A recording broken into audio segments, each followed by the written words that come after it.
7th out of the 14 that have gone. And so now, onto the racetrack, the two-time Formula One World Driving Champion, Fernando Alonso of Spain. Driving that papaya orange McLaren Andretti Honda, the partnership between the famous McLaren folks and the Andretti team to make this happen. Of course, McLaren with its own history here at the Speedway. The founder, Bruce McLaren, came here with a car, and of course the 500 has been won 3 times by a McLaren car. Alonso coming from, I'll put it as you phrased it, Scott, the country circuits. Is that the phrase? There you go. That's what I said, yeah. Road course racing, basically. And having to learn oval track racing and learn it here at Indianapolis. He hasn't missed one beat the whole time.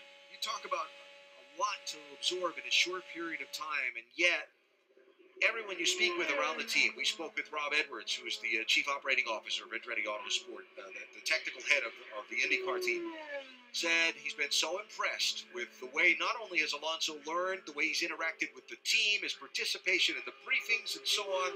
He said he's been everything they thought he might be and more. And both inside the car and with the team at the track and also outside of the track itself.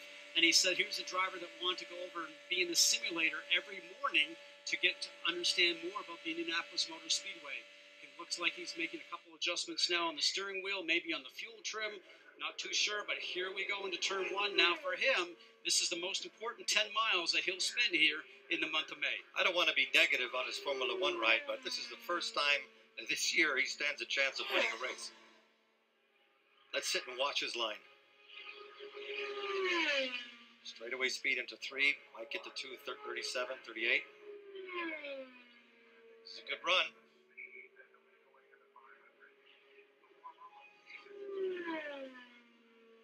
There are a lot of people around the world right now following his qualifying run. Very popular Formula One driver. Has said often, I will beat anybody in the same car. With a smirk on his face, but I've heard him say that more than once.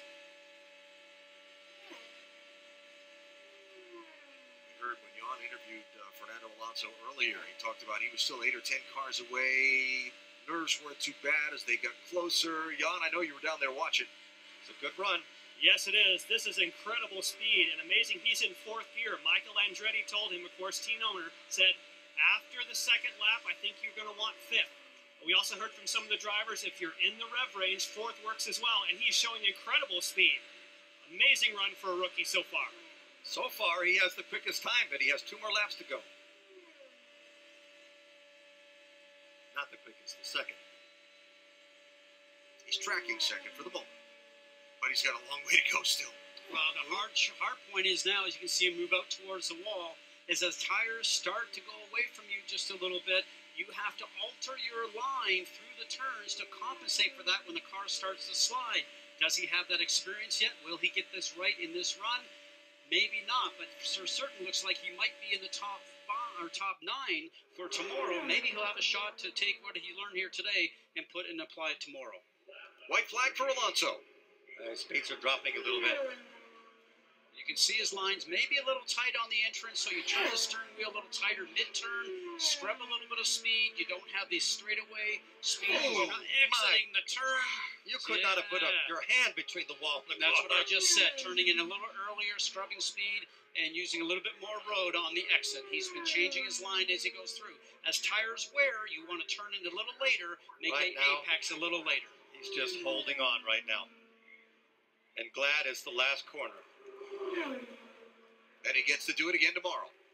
Fernando Alonso, checkered flag, and he finishes his 4-lap run 3rd fastest at 230.034 miles an hour, and he now knows so much more than he just did 5 minutes ago about racing in Indianapolis.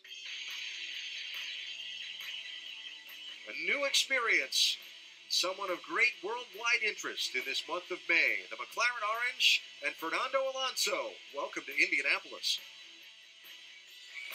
With the 2-time Formula One World Champion Fernando Alonso. And Fernando, veteran IndyCar drivers say this is by far the most difficult day of their year.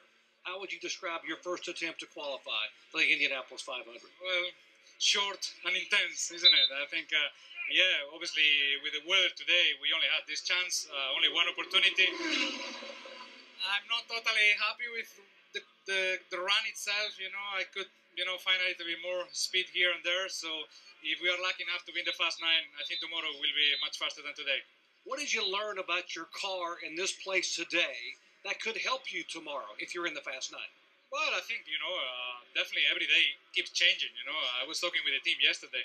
It's the only place that, we are here for 2 weeks in a 4-corner circuit, and you cannot do 2 laps the same. You cannot repeat 2 laps exactly the same conditions, the same wind, the same degradation, running in traffic alone, high boost, low boost. So every lap you are out there, you need to keep learning, and you need to keep improvising a little bit what you're doing. So the car felt great all week long. That gave me the confidence to keep pushing and pushing to the limits. So yeah, as I said, tomorrow hopefully we are in the Fast 9 and we can extract the maximum, because I think the potential is there, and today was 90%.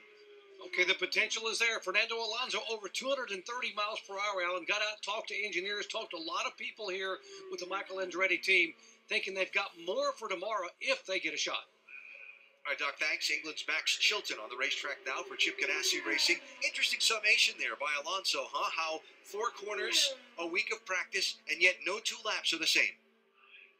I agree, and he explained it very well. But if you were to turn off the volume and look at his body language, he wants to get back into the car now. And he's convinced he can do better. Because he learned so much in those 4 laps. I hate to say this because I really love a super competitive race, but I give a feeling you're going to have to beat Alonso if you're going to win the 500. And there's a lot of very talented drivers in this field. Going to be interesting, that 500-mile trip. Well, you talked about this last week. Those last 20 laps, those last 50